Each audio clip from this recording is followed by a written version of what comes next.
Welcome to the player report card video. क्या ही कमाल का सीजन रहा है आरसीबी के लिए। पहले हाफ में सिर्फ सेटबैक और फिर अगले हाफ में हिस्टोरिक कमबैक। इस वीडियो में हम आरसीबी के सभी स्क्वाड प्लेयर्स को रेट करेंगे सीजन के परफॉर्मेंस के बेसिस पे। रेट करने का तरीका होगा फर्स्ट हाफ का परफॉर्मेंस और सेकंड हाफ का परफॉर्मेंस, जिसमें सेकंड हाफ को ज्यादा प्रेफरेंस दी जाएगी। ये एक सब्जेक्टिव और बायस्ड वीडियो होने वाला है। आप अपनी रेटिंग कॉमेंट में लिख के बता सकते हैं। शुरू करते हैं विराट कोहली से। एक और शानदार सीजन और पर्सनली उनका सेकंड बेस्ट आईपीएल सीजन। 2016 में उन्होंने 152 के स्ट्राइक रेट से 973 रन्स बनाए थे और इस साल उन्होंने 155 के स्ट्राइक रेट से 741 रन्स बनाए हैं। वो दूसरे खिलाड़ी बने जिन्होंने आईपीएल में 2 बार 700 रन्स का आंकड़ा पार किया। पहले ये किया था क्रिस गेल ने और इस साल विराट कोहली ने भी इस माइलस्टोन को अचीव कर लिया है। क्रिकबज़ के ये स्टार्ट समअप कर देते हैं कि इस साल एक अलग विराट कोहली दिखाई दिए हैं।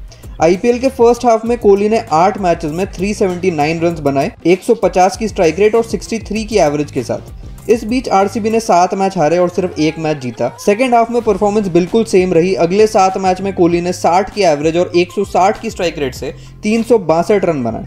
इस परफॉर्मेंस को 10 आउट ऑफ 10 के नीचे कुछ दिया नहीं जा सकता। इंडिविजुअल कुछ मैचेस में कोहली जरूर स्लो थे, लेकिन बाकी मैचों में उन्होंने ओवर कॉम्पेंसेट भी किया। आरसीबी के स्क्वाड में इस साल 25 प्लेयर्स थे, जिनमें से टॉम करन, राजन कुमार और मनोज भांडगे को मौका नहीं मिला और वो इस वीडियो का पार्ट नहीं होंगे। अब बात करते हैं ओवरसीज फास्ट बॉलर्स की। अल्जारी जोसेफ, रीस टॉपली और लॉकी फर्ग्यूसन। तीनों बहुत ही एक्साइटिंग प्लेयर्स, लेकिन परफॉर्मेंस काफ़ी ऑर्डिनरी रही। अल्जारी ने 3 मैचेस खेले और तीनों मैच में बहुत ही खराब परफॉर्मेंस। 3 मैच में 11.9 की इकोनॉमी और 58 की स्ट्राइक रेट के साथ उन्होंने सिर्फ 1 विकेट लिया। बॉलिंग स्ट्राइक रेट मतलब आप कितनी बॉल्स में विकेट निकालते हैं, और वो 58 था, यानी एक ओडीआई मैच जितना बड़ा स्पेल। शायद चांसेस कम मिले, लेकिन जितने चांसेस मिले उसमें तो कुछ खास देखने को नहीं मिला और इस परफॉर्मेंस को 1.5 आउट ऑफ 10 से ज्यादा नहीं रेट किया जा सकता। अगले नाम रीस टॉपली। उनको 4 मैचेस खेलने को मिले, जिसमें राजस्थान के अगेंस्ट उन्होंने बहुत अच्छी बॉलिंग करी, लेकिन उसके अलावा काफी खराब परफॉर्मेंस रही। 4 मैचेस में 11.2 की इकोनॉमी और 22 के स्ट्राइक रेट के साथ उन्होंने 4 विकेट्स निकाले। बहुत ही ऑर्डिनरी परफॉर्मेंस, 3 आउट ऑफ 10। और फिर तीसरे खिलाड़ी लॉकी फर्ग्यूसन। इन्हें एक लंबी रस्सी मिली और इन्होंने बीच बीच में अच्छी परफॉर्मेंस भी दिखाई। 7 मैच में उन्होंने 10.63 की इकोनॉमी और 16 के स्ट्राइक रेट के साथ 9 विकेट्स निकाले। बॉलिंग अच्छी करी है, इंपॉर्टेंट विकेट्स भी निकाले हैं, लेकिन रन्स बहुत लीक किए हैं।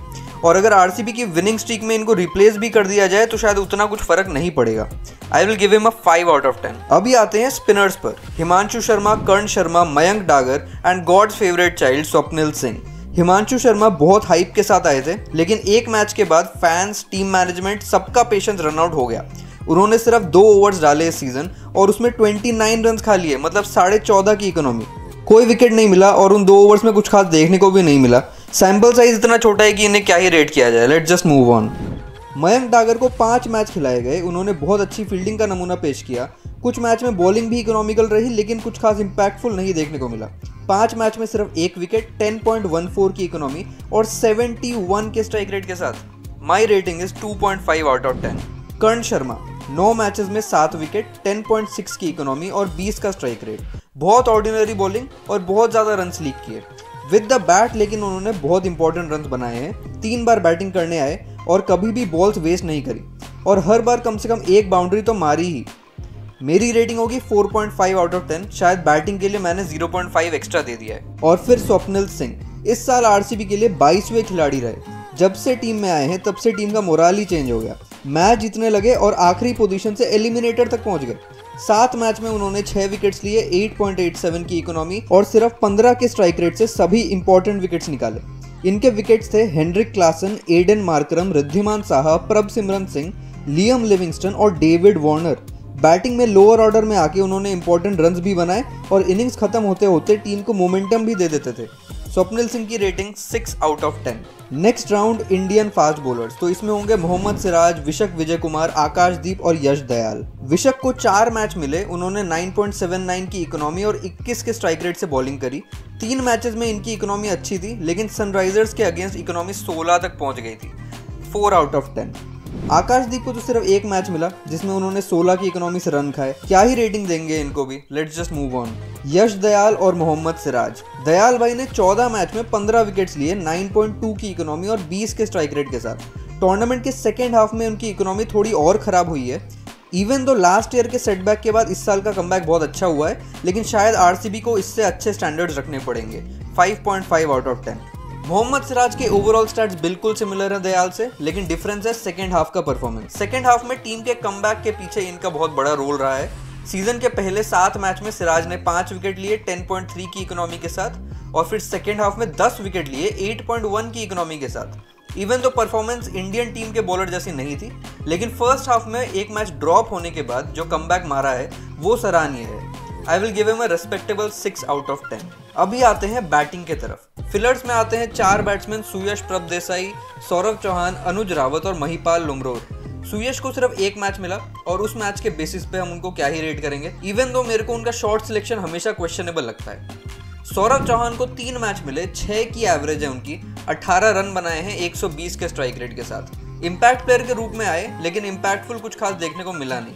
माई रेटिंग इज 1.5 आउट ऑफ 10। अनुज रावत ने फर्स्ट मैच में बहुत इंप्रेस किया था, लेकिन फिर बिल्कुल ही परफॉर्मेंस डिप हो गई। इनसे ये शिकायत है कि इनका डॉट बॉल परसेंटेज बहुत हाई रहता है, इसलिए इनको बाकी बॉल्स में बहुत ज्यादा अटैकिंग खेलना पड़ता है, वो भी एक बिलो एवरेज स्ट्राइक रेट को मेंटेन करने के लिए। सिर्फ उस फर्स्ट मैच की परफॉर्मेंस के लिए I will give him a 3.5 out of 10। Mahipal Lomror, इनका काम था पिंच हिटिंग करना और वो इन्होंने बखूबी किया। अटैक करने के चक्कर में बहुत मैचेस खराब भी हो गए, लेकिन पंजाब के अगेंस्ट हारा हुआ मैच इन्होंने जिता दिया, और उसके अलावा ओवरऑल परफॉर्मेंस भी काफी डिसेंट रही with a strike rate of 184। I will give him a 6 out of 10। Dinesh Karthik, 13 matches, 326 run, 36 की एवरेज और 187 की स्ट्राइक रेट। 39 इयर्स की एज में, और वो भी अपने करियर के बिल्कुल अंतिम चरण पे। दिनेश कार्तिक ने जो क्रिकेट खेला है इसकी कोई कल्पना भी नहीं कर सकता था। कुछ मैचेस इनके भी खराब रहे, जैसे कि आखिरी एलिमिनेटर मैच, लेकिन इतने बड़े टूर्नामेंट में एक आध मैच खराब जाना चलता है। माई रेटिंग इज 9 आउट ऑफ 10। अगले खिलाड़ी है विल जैक्स। आरसीबी के टेबल टर्न अराउंड के पीछे इनका बहुत बड़ा रोल रहा। मिडिल ओवर्स में इन्होंने 176 के स्ट्राइक रेट से बैटिंग करी है। गुजरात टाइटंस के अगेंस्ट ऐसी इनिंग्स खेली जिससे हमारा एनआरआर बहुत ज्यादा बूस्ट हो गया। इसके अलावा ओवरऑल एवरेज भी 33 का रहा, लेकिन एक प्रॉब्लम है इनके गेम में, वो है इनकंसिस्टेंसी। 8 में से 4 मैचेस में जैक्स का स्कोर 10 रन का भी नहीं था। 7 out of 10। Up next the man, the myth, the legend और वेंकटेश अय्यर के लफ्जों में खूबसूरत batter Rajat Patidar. 13 matches, 395 run, 30 की एवरेज और 177 का स्ट्राइक रेट। लेकिन सेकेंड हाफ में तो इनका अलग ही रूप देखने को मिला। पहले 6 मैचेस में इन्होंने बनाए 109 रन, 18 की एवरेज और 142 के स्ट्राइक रेट के साथ। लेकिन अगले 7 मैचेस में 286 रन, 41 की एवरेज, जिनमें एक भी नॉट आउट नहीं था, और 233 का स्ट्राइक रेट। आखिरी 7 मैच में एक बार 30 प्लस स्कोर किया, एक बार 40 प्लस स्कोर किया और 4 बार 50 प्लस स्कोर किया। मिडिल ओवर्स में स्पिनर पर चढ़ के खेलते हैं और कभी रन रेट को नीचे ही नहीं आने देते। जस्ट बिकॉज फर्स्ट हाफ में परफॉर्मेंस नीचे थी, इसलिए I will give him an 8.5 out of 10, वरना this performance deserves a 10 out of 10।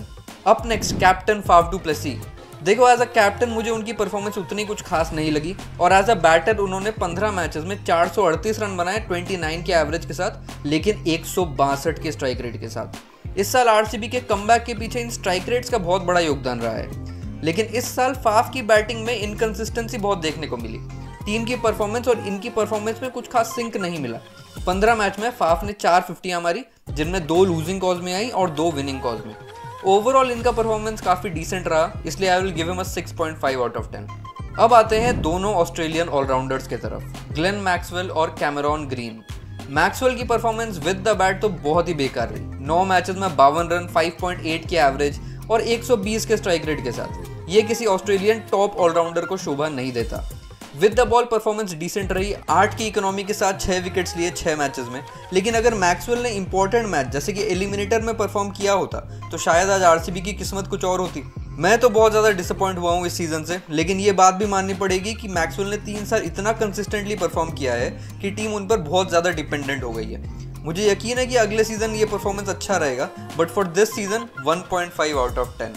अब आखिरी नाम, मुंबई इंडियंस से ट्रेड हुए कैमेरॉन ग्रीन। बहुत आलोचना हुई थी इनको लाने पर, तो देखते हैं क्या इनका परफॉर्मेंस जस्टिफाइड रहा है या नहीं।